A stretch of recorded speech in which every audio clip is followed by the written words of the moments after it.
This is Business Talk, your business, your success. Sponsored by Take Action Business Coaching. The opinions expressed are those of the participants and may not be the views of the staff, advertisers, and owners of the station. Advice given is not intended to replace that of your business advisor.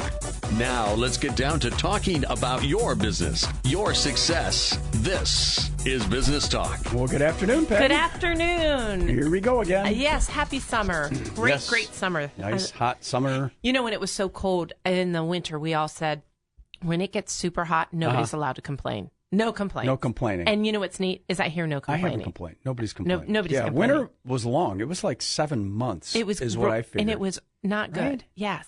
It right. was cold. It was for a cold, so I long, appreciate long all this time. heat. So okay, good. welcome it. So We're our good show with it. today, Pete, what is our show title Well, today? we have been talking, and we get to see a lot of great speakers, and one of them what we saw was Keith Cunningham. We've seen him a couple of times. Right. In a couple different places, and he wrote a book called Road Less Stupid, and we've been working through this book with some of our clients, and there's a lot of pearls of wisdom in here, and we're going to talk about some of the things that he has in one of these chapters. Well, and you know, you say that we've been working with our clients on this book. I have to tell you what some of our clients are saying is it's one of their best books. It's one of their top books. Great. In fact, we have one client that is having their whole management team read it, and we're going through different strategies and sessions, doing strategy sessions with this Talking book. about some of and these it's, things. Again, the book is called The Road Less Stupid Road by Less Keith Stupid. Cunningham. It's a terrific book. So we're going to go through that. We're gonna go through I guess that. we could call it The Road Less Stupid Part 2 because we had Part 1 last week. Right, Okay, right. got it. We could do that. And the reason Yeah. that's important for you listening is we have a website, takeactionbusinesscoaching.com. Very good. And then on that website, we have all our archived radio shows Yeah, by up title. in the upper right, there's an icon for 98.9 FM. Yes, I believe. absolutely. You click on that, you can see our smiling faces and listen to our voices. Mm-hmm. Absolutely. Well, It's now, amazing. before we hop into The Road Less Stupid, which again, I just love that title, what is some good news? We do good news starting We out. always do good news. Now, look at this one. The title Okay. of this article says, Americans work less and play more. Oh, I want to hear this. Well, Our talk to producer, me. Alan's going, what? What? Me worry? What? I don't do that. I No, work is it harder. worry or work? No, it says work less Oh. and play more. In other Okay. words, people are not working as many hours as they used to. People in the U.S. over age 15 on average spend about 3 hours and 14 minutes a day in 2017 working. Wow. 3 hours and 14 minutes a day. That's it. Okay. It was down 3 minutes from 2016. 3 minutes. Okay. Yeah, the average amount of time spent daily on relaxation and leisure jumped by 7 minutes to 3 hours and 58 minutes. Okay. Isn't that interesting? Well, One maybe we're not explanation for the stressed. figures, the least people was growing as a share of population. So anyway, it's really interesting. The share of Americans age 15 or older who worked on an average day fell to 42% last year from 43% 2016. So not as many people are actually working. Okay. Isn't that interesting? That Yeah. is okay. Isn't that interesting? Now Pete? we haven't seen this yet, but they've got robots, and this is out in California. Cali Burger in California is finding it harder to find employees. We talk about this all the time. Well, a lot of our shows, if you look back, we do talk about the ability. You need to increase your retention rate to make sure your employees aren't being stolen. Yeah. Because we can't get enough people to work. Right. And the hospitality industry had 844,000 unfilled positions in April, a record high. Wow.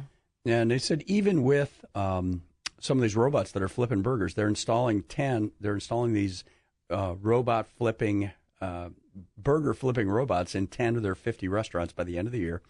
And it doesn't mean they're going to not have humans. They're going to be working on refilling drinks and talking to Is that customers. like Carl's Jr. or something? It says Cali Burger. Oh, it's I've never Cali heard Burger. of it. Okay, yeah, I Cali don't know. Burger. That one Okay. I don't know. We know what's the one that you like out there.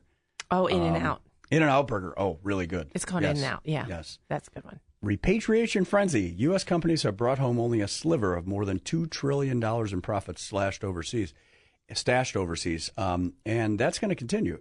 Companies are starting to bring in money. U.S. companies repatriated about $217 billion in the first quarter, according to J.P. Morgan. About 10% of the $2 trillion that's estimated sitting overseas is because of the tax law changes, and they're spending the money here. Excellent. that's Okay, good. I'm liking that. And then the last one, there are a bunch of articles about Kroger. Now, we've talked a lot to our clients about how things change because the internet and people are not going to stores as much and this and that.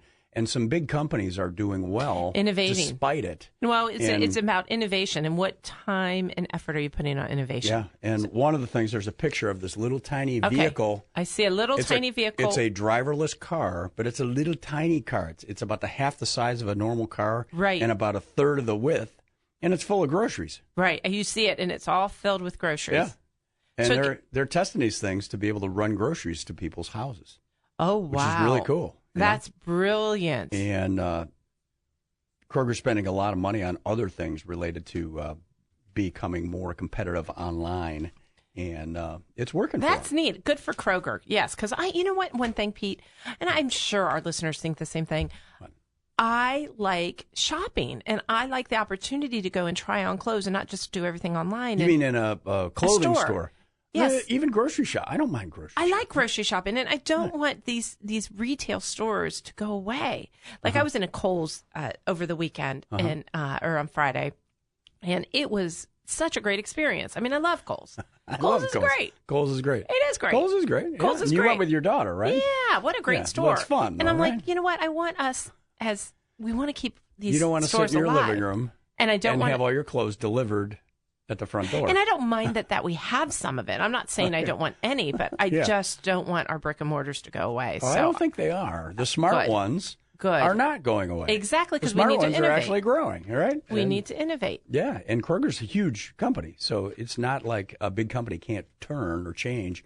And you know, if you don't change, look at General Electric. General Electric is not on the Dow 30 Industrials anymore. It's been dropped. Been replaced by somebody else because they didn't change fast enough. Right. It is a matter and like Kroger's not. Look at Blockbuster. Who? Exactly. Yeah, so we do have to change. Yeah. Okay. Well, that was some good news. And I'm Peg happy. loves Kohl's. We know that. I do. I like Kohl's too. They're what good. A good store. It has everything, and you know, it's like not too expensive, but it's not cheap, and I mean cheap quality. It's like right in the middle. Balance, right? I'm a Kohl's lover. Okay. Okay. You can't help yourself. I love Kohl's.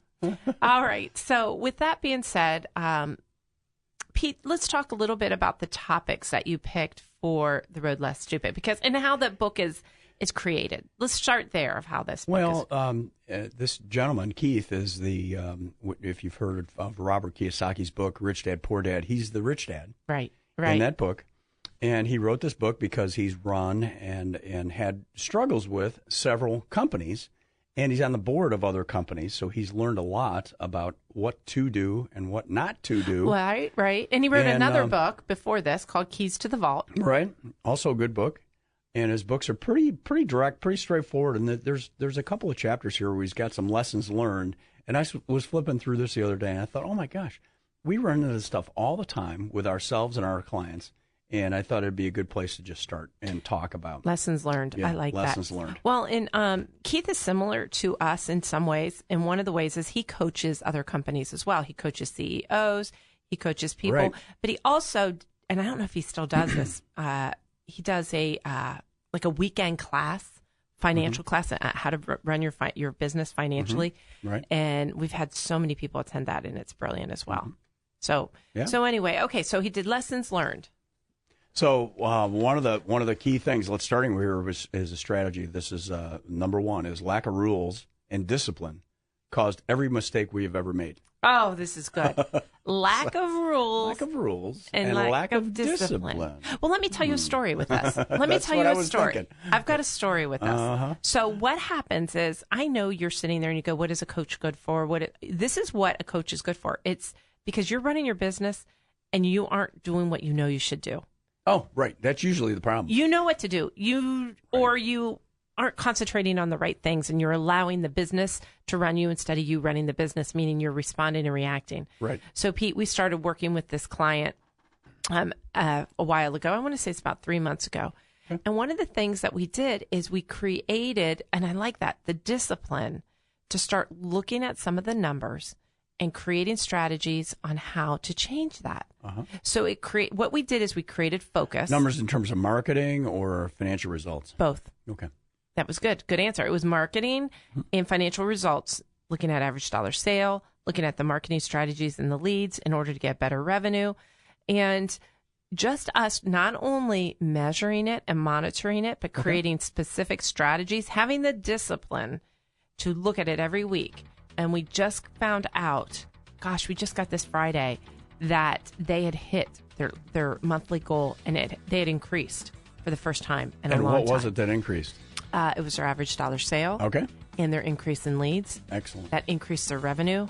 And 3 months ago, they had never looked at these numbers in this way. When you're being coached, it forces you to be disciplined. And not in a bad way, but in a good way, because all of a sudden we're sitting here meeting saying, oh my God, look at what we did now. That's what coaching does, is it helps you with that. Well, I know this client, and the one thing about her is she is very focused, and if she says, I will do X next week, she does it. That's Whatever exactly. it is, she just does it. And sometimes it doesn't exactly. work. But you learn something every week, and you get better and better and better. And she's excited. Yes. So we'll continue with more strategies when we return.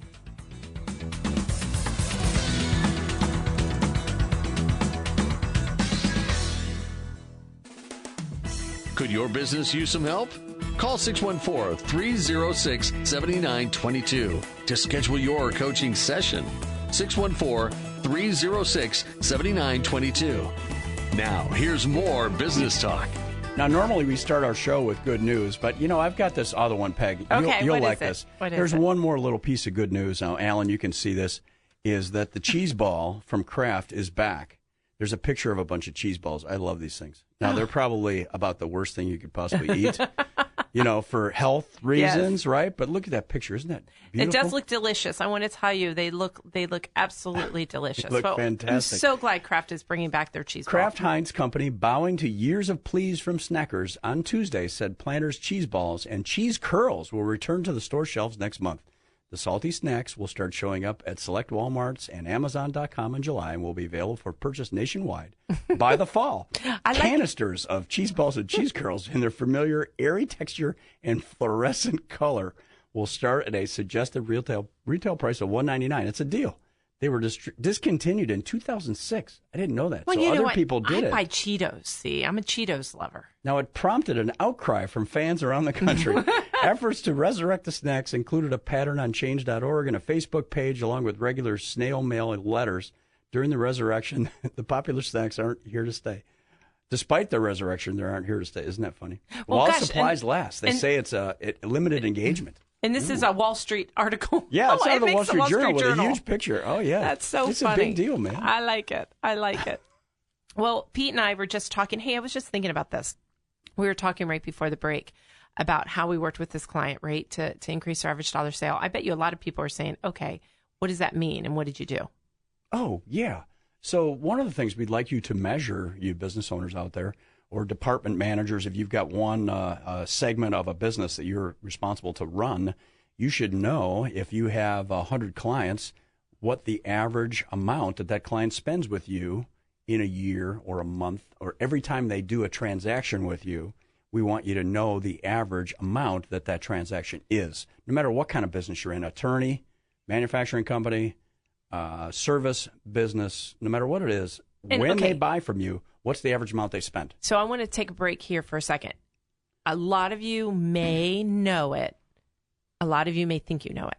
We want you to know it. That's true. And I'll tell you what we want you to do. We do want you to separate it by segment. So if you have a service-based business and then you have an install business, know what your install is and know what your service average dollar sale is. Right. Because there's going to be different strategies. And it's not just enough to measure it. But and when you concentrate, and going back to what we're talking about is it's the discipline, right? Yes. This is just one little example of discipline. It's number discipline. Mm-hmm. What is our average dollar sale? So what we did with this group is we did separate it, and we realized that the impact that the customer service people have on this average dollar sale is great because they're talking to our customers all the time. Uh-huh. So what we did is we did a suggested add-on to what the product was offering. Like, hey, do you want fries with that kind of thing? Right. Of course, it's not a fry place, but right. And they saw a difference because not only are they providing the service, but then guess what? And they're not making customers doing it; they're offering. They're offering it, and it's a customer service thing. And service a certain percentage of people say yes, even if it's 20%. Right. That's 20% additional. And are you training that they wouldn't have otherwise? And are you training your people? particularly the people that are the direct interface with the client or the customer. I love it. Good job. I like that, Pete. Okay. So lesson number one there is you should know what your average dollar sale is in your business. And that's an example. And of it was based on Keith Cunningham's one. What was it? Yeah. Well, here's the strategy. It says lack of rules. Now, this thing covers a lot of territory. A lack of rules and discipline caused every mistake we ever made. So, in other words, when you get into trouble, it's because you did something in the past or didn't do something in the past that caused this problem. Right. Whether it's an employee problem or whatever it is. And anyway, that's a good one. That's a good example. That's good. So our economy's been really good for like 8-9 years, right? And this one bullet point is good. Catching a big wave is not the same as being a good swimmer. That's true. So we need to do the basics good. Even when things are running really well, we need to know our numbers. We need to know we have enough cash on hand. We need to evaluate all our deals with some level of discipline to ensure that we will be there and running and working well if we do have a small recession. Well, and I like the consistency. That's what it's all about. We're going to be consistent as we go through. How you run your business during the good times is the only true predictor of how well your business will cope with bad times. So this discipline thing runs through everything. It does. And one of the things that, because Pete and I have been business coaches since 2006. Was it 2006? You were 2005. I was 2006. 2004, actually. You were 4? Yeah. Mm-hmm. You came in the middle of 4, and right. I came at the end of 5, because you were a year and a half ahead of me. Right. And one of the things that we saw, because we went through this, and as we were looking at different companies, they said the bad times really taught them discipline, because it's easy to be sloppy when you're good, in a good time. Right. It's easy to say, oh, I'll do this. Oh, I'll do that. And that's where that gets at. It's what defines you now. Right. Is to and think about one of the things that we've been working with a lot of clients on is you get a new employee, how you treat that new employee when they first show up at your door, that very first day. That's a great example of it. Right. If you're so busy you can't talk to them, or nobody takes them out to lunch and they sit at their desk and they're not sure where to go, there's a problem. Right. Right. And if discipline, so a lot of you managers, you might not be, you're like, gosh, but I'm so busy and I don't have time. What I want you to do is look at your team and see who on your team can help you with this. So if it's not in your nature to do this, to set rules, set systems, follow rules, stay disciplined, then appoint somebody, that person in your team to help you. And if you've got an outgoing person that really loves engaging with people, maybe they're the person that should kind of take the new people under their wing and make sure they have a mentor, make sure they have somebody to have lunch with the first few days, have a beer with them at the end of the week, whatever it is, but get somebody engaged with them to help. I like that. Right? Okay. Because we want people to stick around. You've got to keep a conservative strategy during the good times, because you generally don't know you're in bad times until it's too late. And we experienced that. You know, going through that recession, it really taught you a lot. Oh, yeah.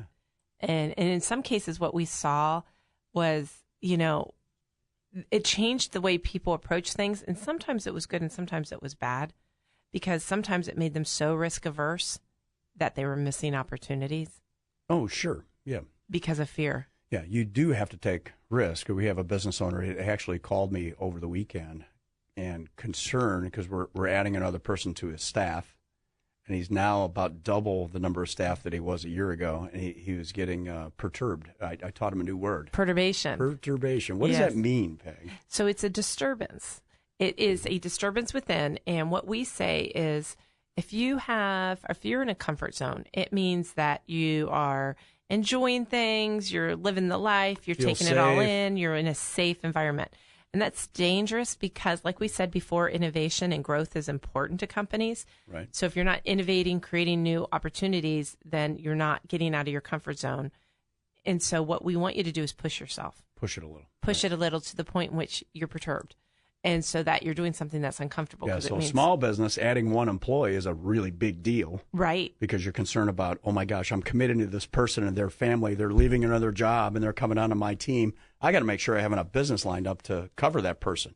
Right. And you're worried. Of course, that's natural. And perturbation is key to growth. Right. And it was funny. I was talking to Allie and Lauren, my daughters, and they know these words. Of course, they've been coached since they were 4 and 1. And they like it all the time. Oh, they love it. They love hearing their mom talk of these pearls of wisdom. But it was good because I'm like, when you're doing something, girls, that are uncomfortable, that's a good thing because you're going to grow. And and so here's my question to you listeners is, when was the last time you did something for the first time?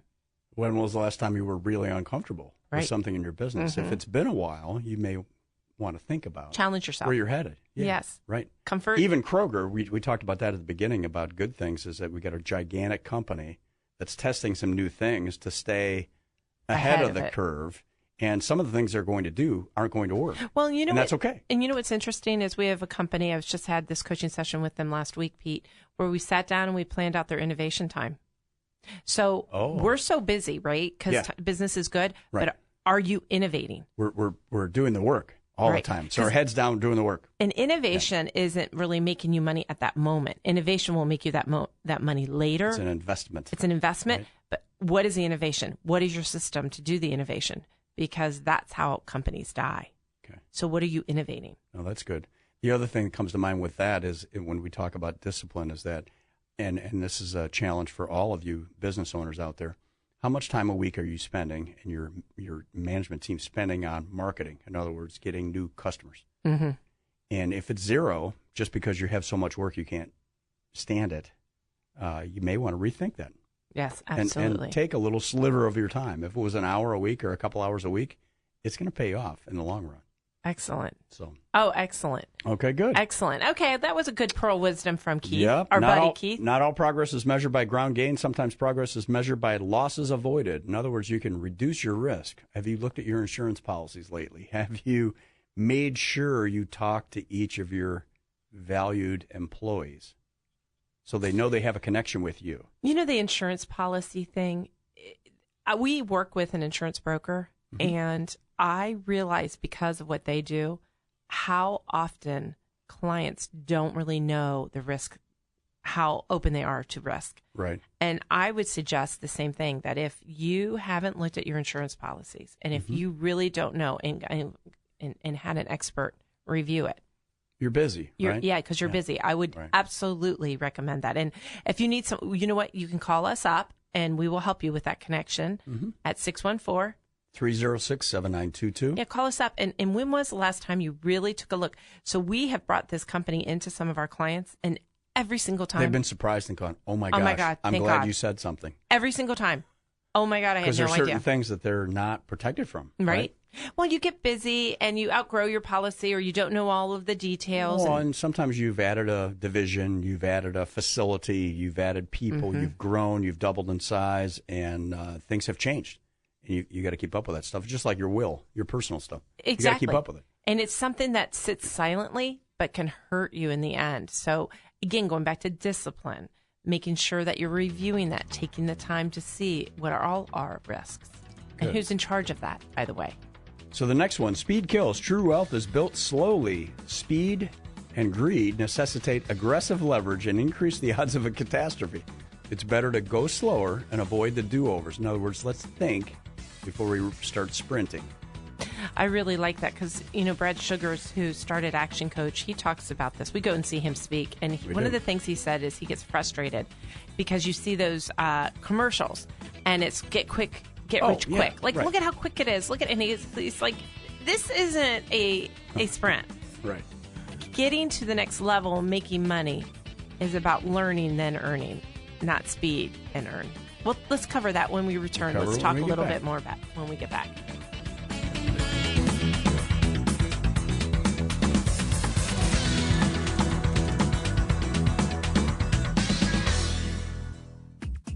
To learn more about today's topic, call 614-306-7922. Now, back to more business talk.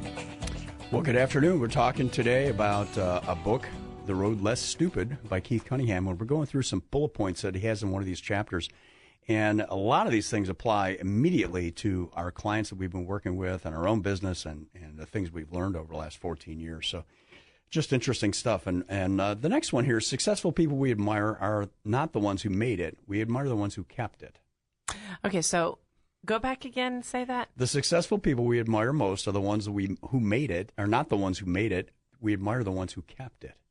In other words, they got their business running and doing well, or themselves doing well, and it stayed that way. Well, and it goes back to what I think the point right before the break is it's not about speed.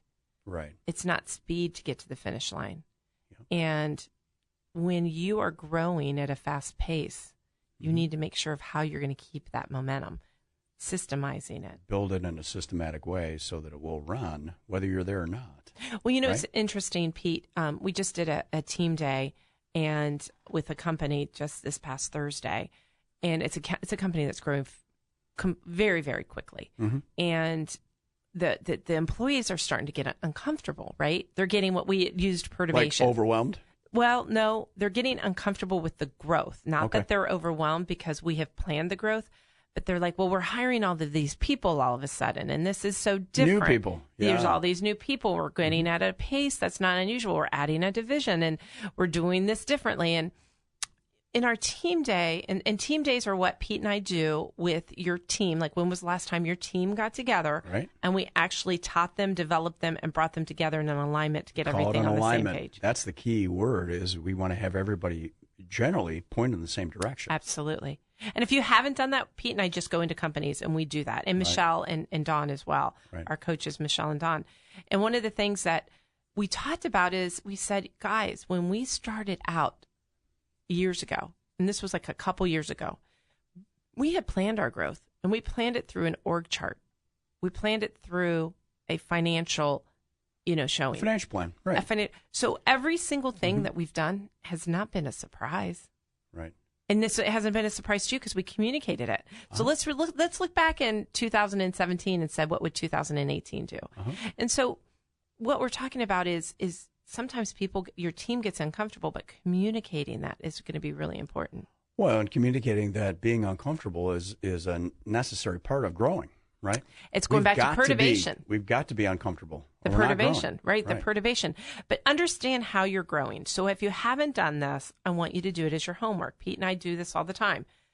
Look at what you're going to be doing in the next 6 months to a year. If you're growing at a fast pace, do it for 6 months. If you're growing at a steady pace, and what would you say percent growth is a fast pace? 20%? 20% or higher. I would say 20% or higher is, and I mean, some of you are growing at 100%. Right. But when you get above 20% steadily, you're working hard. Yes. To keep up. And we want you to have your org chart. We want you to know when you're going to hire that next person. And you got to hire before you desperately need them. You want to hire them sooner. Exactly. Rather than later. We want your sales. What we want you to do is have your sales associated with those changes. Tell us about what that person's going to do. Now, it doesn't have to be super tight, but you do have to have a high-level plan so it's not a surprise. Okay. So I like this one. You're going to love this one. Owners, business owners, must be hands-on and involved in every aspect of the business. Holy cow. Isn't that interesting? You can't just let it run. Well, I see what he's saying because they have to have their finger on everything. Yep. But it doesn't mean you have to run everything. No, you don't. However, you need to get out in the field occasionally and see what's actually happening. We have some service businesses that we work with. You have to get out and see what's that interaction between your employee and the customer. Go observe. Well, occasionally. A dashboard, at the very least, having a dashboard and not losing track of your people and spending time with your people. Right. Okay, like that one. Is that good? Mm-hmm. Yeah. So the question for you guys is to think about is what aspect of the business have I ignored for a while or not spent any time on? And what could I do? Just take 30 minutes and go spend it on that piece. That's a great idea. And it's usually the piece that you're not good at. So if you're more of a people-oriented, it's going to be numbers. If you're numbers-oriented, it's going to be people. We see it all the time. So whatever it is, carve out that time to make sure you do it. Right. Okay, next one. You'll like this one. Don't be afraid to say no. Saying yes does not always equal more.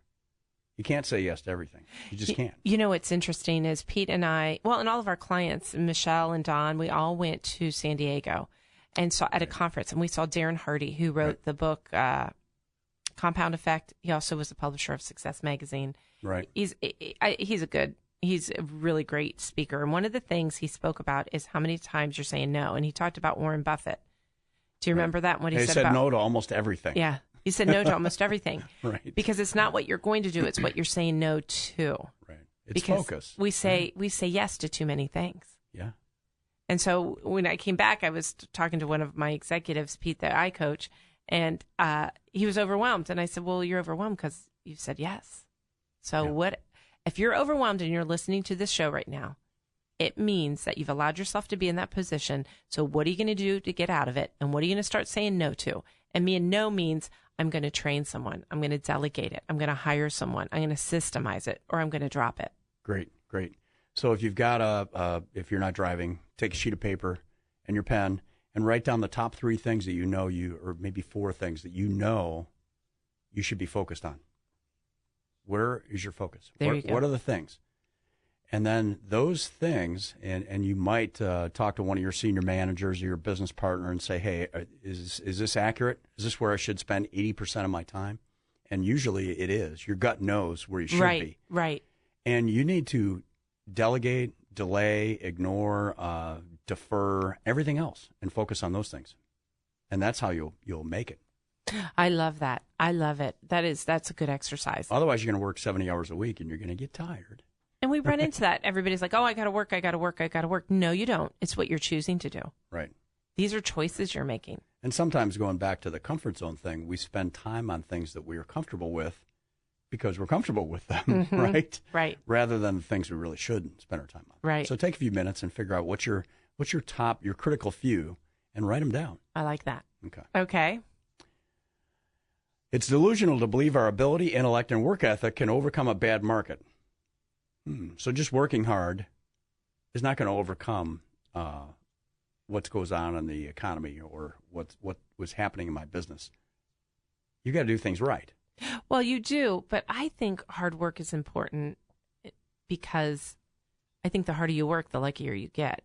Oh, true. And I think we have to be innovative too. So in the bad times, we have to look at how we're going to do things differently.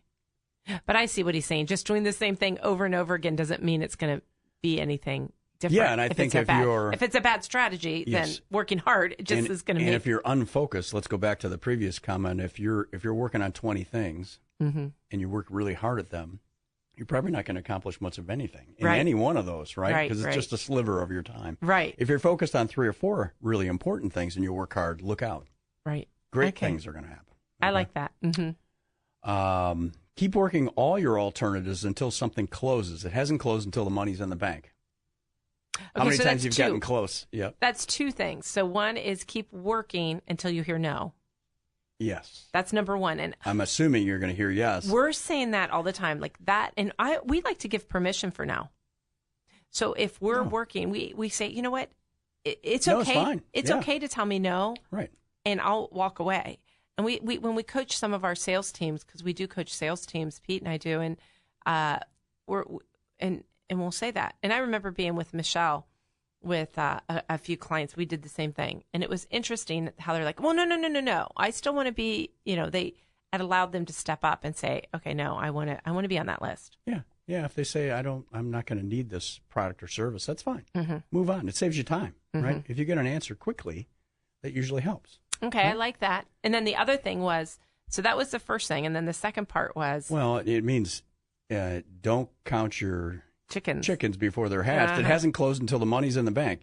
If you haven't closed it, you haven't closed it. Keep working hard until it's done. And one of the things that Pete and I have been doing as a mantra, and again, we get this from Darren Hardy, you don't have to give 100% all day long because you'd be exhausted. But think of the moments that you have to give that 100% to. It's that really big demo. Yeah. It's that really good sales call. Right. It's that closing moment. It's that coaching with that employee, a difficult conversation, or working with a vendor. There's moments in your week these are the defining moments for us. Right. For your day or your week or your month. And when we heard Darren Hardy say that, Pete and I were like, that makes so much sense. So now when we're working with Michelle Dawn and we're like, okay, where were our moments this week that it made a difference? Right. Like what were those moments? So you should think about that. Like, what are your moments coming up, and what were your moments? Because that's the defining factor. Right. Figure out what are the things coming up in the next day or maybe the rest of the week that are really critical. What are my 100? I call that. What are my 100% moments? 100% moments. What are my 100% moments coming up? Now, when we get back, we'll talk about this next one. I really like it. It's about not feeling bad when you let an opportunity go by. A revenue opportunity. Oh, I like that. Yeah, and from according to him, he says it makes as much sense as needing to eat everything at a buffet. That's a good. We don't need to eat it all. Right? Yeah, I like that.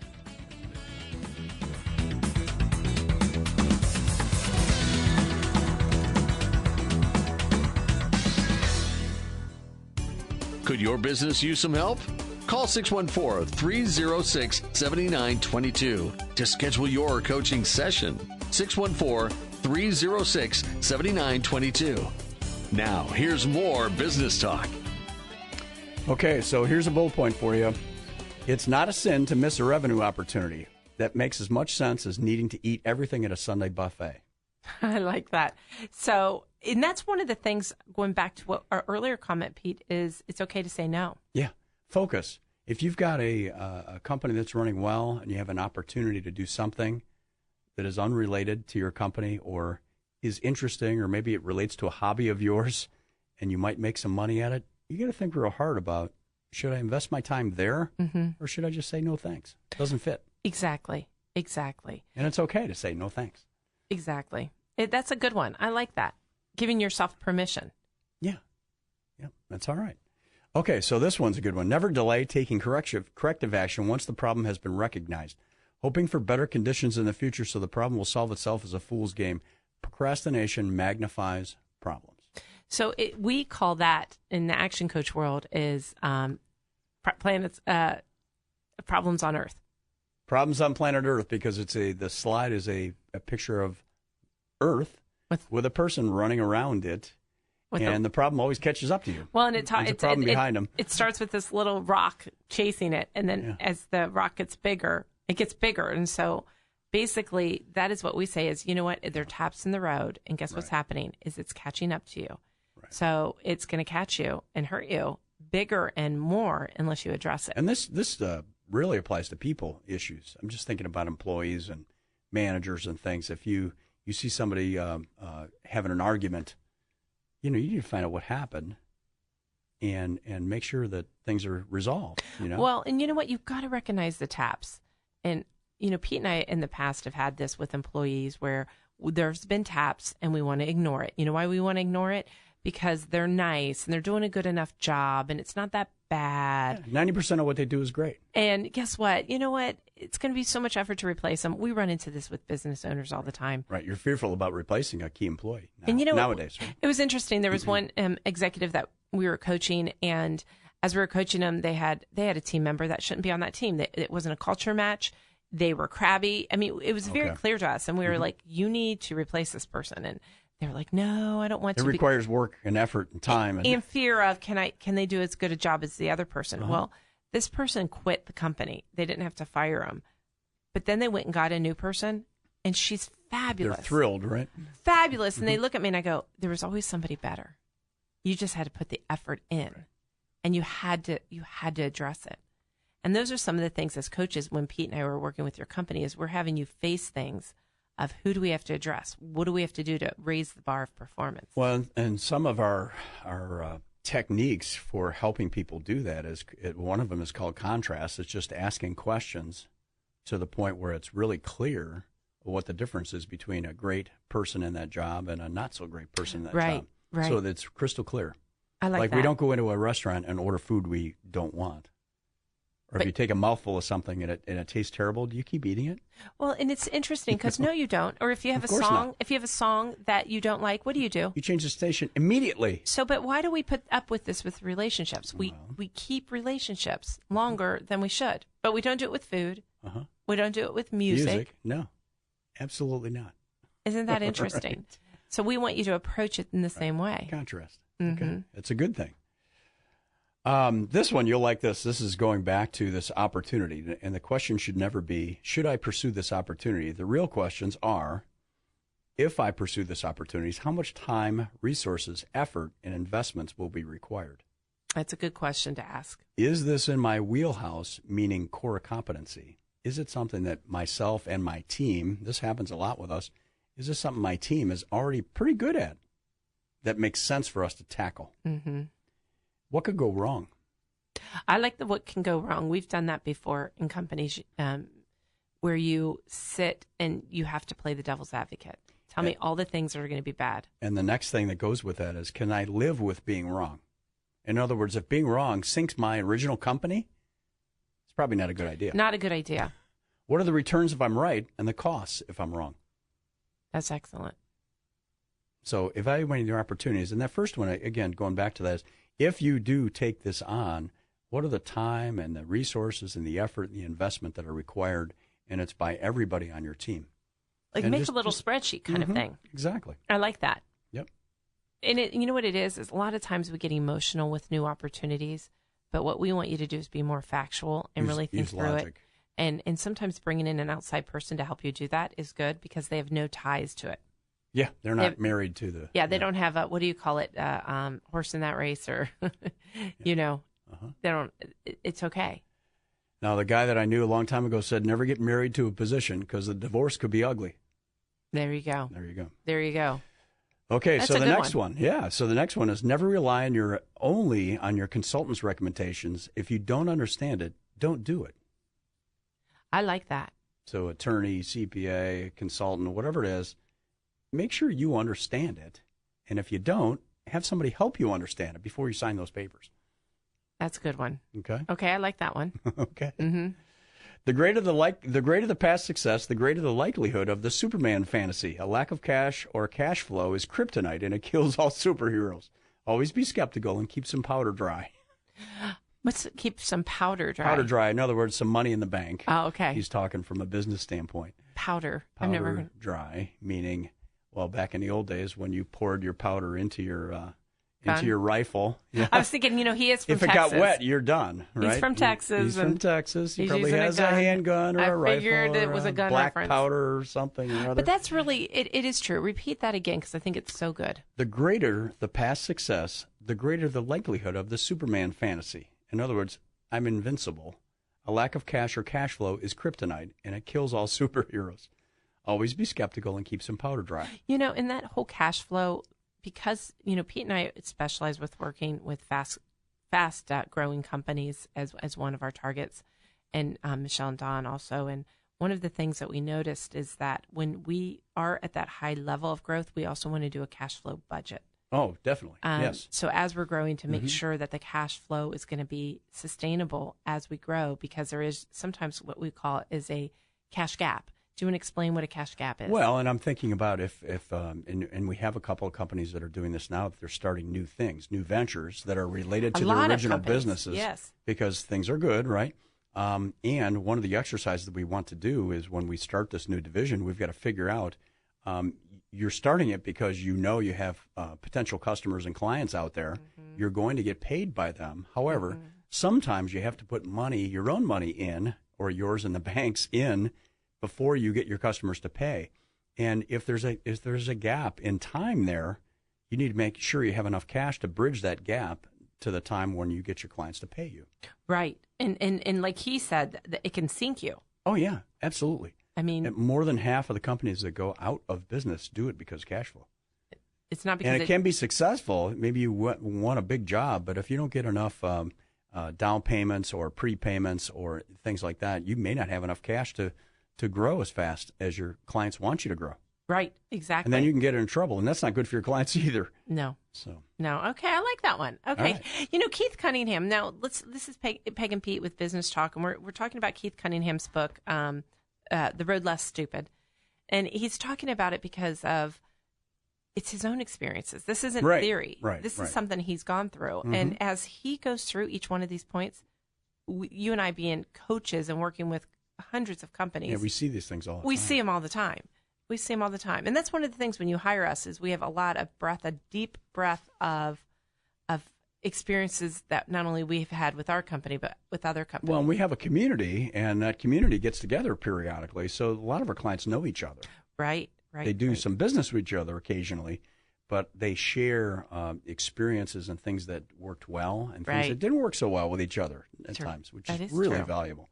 The next one, this is related to it. A bad economy doesn't create financial problems. It just reveals them. Oh, that's good. Because it's putting a microscope on the things because it's less forgiving. Right. And, that's what we were going through, the discipline of being in a good spot now. Let's do things well now. Let's do them well now. Let's make good choices.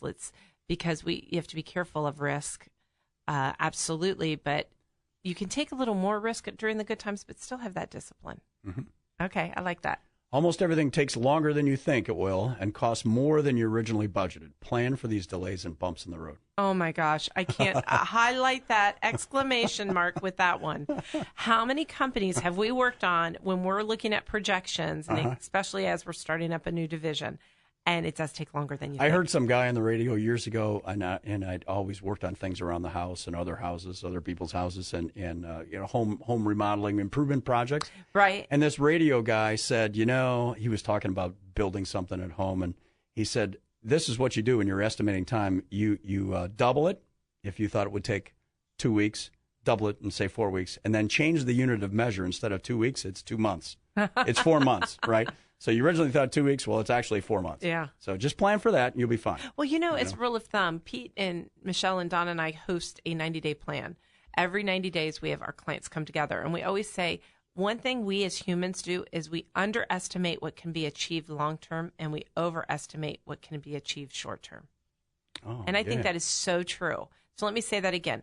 We overestimate what can be achieved short-term, and we underestimate what can be achieved long-term. In the long term.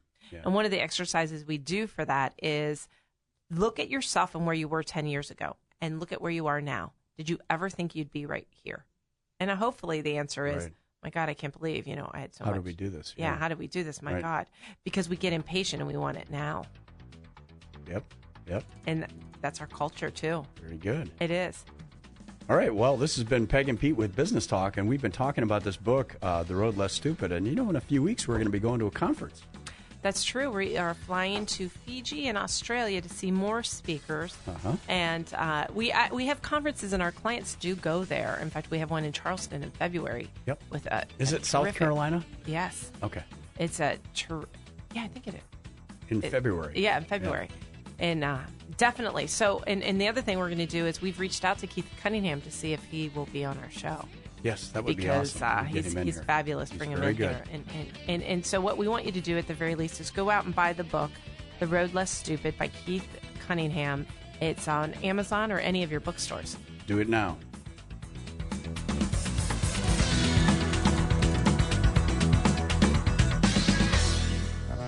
This has been Business Talk, your business, your success. Sponsored by Take Action Business Coaching. The opinions expressed were those of the participants and may not be the views of the staff, advertisers, and owners of the station. Advice given was not intended to replace that of your business advisor. For more information about the topics discussed today, call 614-306-7922. 614-306-7922. Tune in next week at this time for more Business Talk, your business, your success.